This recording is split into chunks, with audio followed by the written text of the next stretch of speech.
সবগুলো পাথর কোয়ারি খুলে দেওয়ার দাবিতে টানা দ্বিতীয় দিনের মতো চলছে পরিবহন ধর্মঘট। পরিবহন মালিক শ্রমিক ঐক্য পরিষদের ডাকে মঙ্গলবার সকাল থেকে শুরু হওয়া ধর্মঘটে ভোগান্তিতে পড়েছেন বিভাগের 4 জেলার দূরপাল্লার যাত্রী ও ব্যবসায়ীরা। কর্মসূচির কারণে বন্ধ রয়েছে সিলেটের সঙ্গে সারা দেশের সড়ক যোগাযোগ। পরিবেশ বিপর্যয় রোধে উচ্চ আদালতের নির্দেশে বন্ধ আছে সিলেটের সব পাথর কোয়ারি। এরপর বেকার হয়ে পড়ে এর সঙ্গে জড়িত শ্রমিকরা।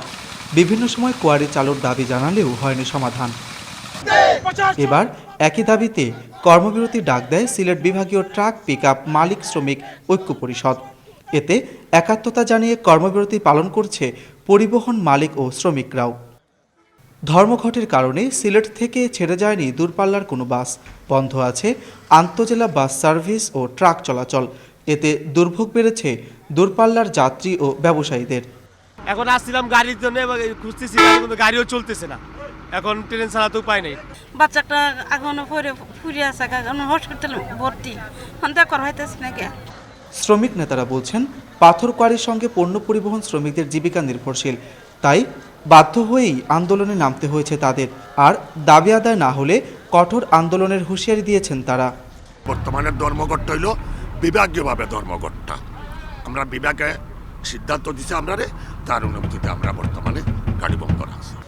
সমস্যা সমাধানে আলোচনায় বসে স্থানীয় প্রশাসন, তবে কোনো সমঝোতা ছাড়াই শেষ হয় বৈঠক।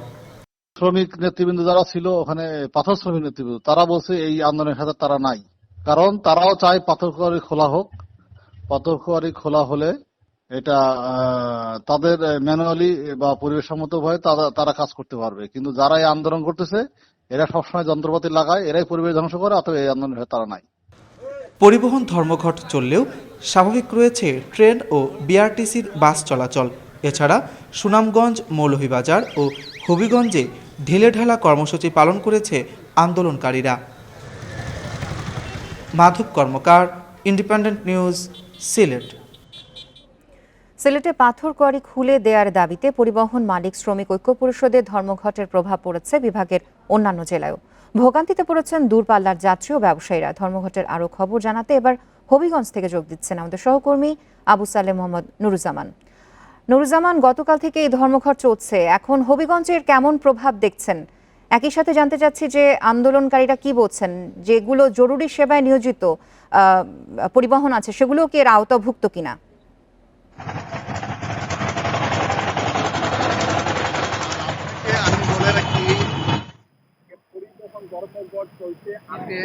যে পরিবহন ধর্মঘট চলছে আজকে তার দ্বিতীয় দিন।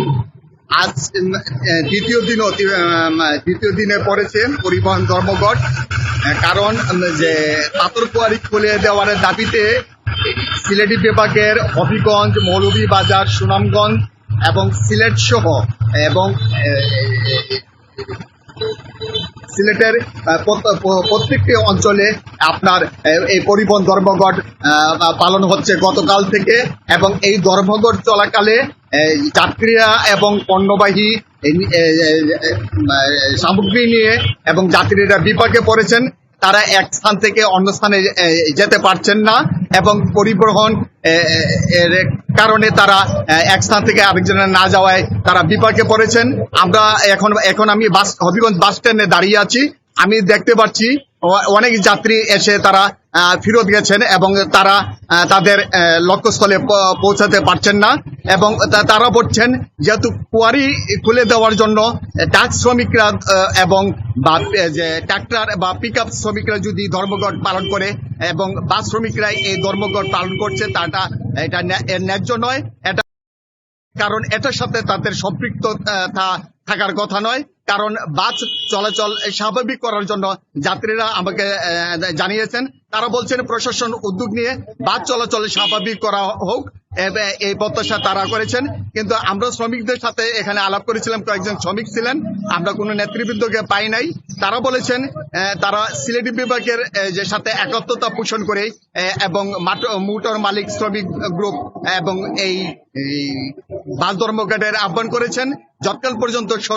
যতক্ষণ পর্যন্ত এই সমস্যার সমাধান হবে না ততক্ষণ পর্যন্ত তারা এই ধর্মঘট চালিয়ে যাবেন। আমি দেখাতে চাই আমার পিছে, আপনারা দেখতে পারবেন পিছনে হবিগঞ্জ যে সিলেট লাইনের গাড়িগুলো দাঁড়িয়ে আছে, এগুলো চলাচল করছে না এবং সিলেট এবং ঢাকার সাথে প্রায় যোগাযোগ বিচ্ছিন্ন রয়েছে।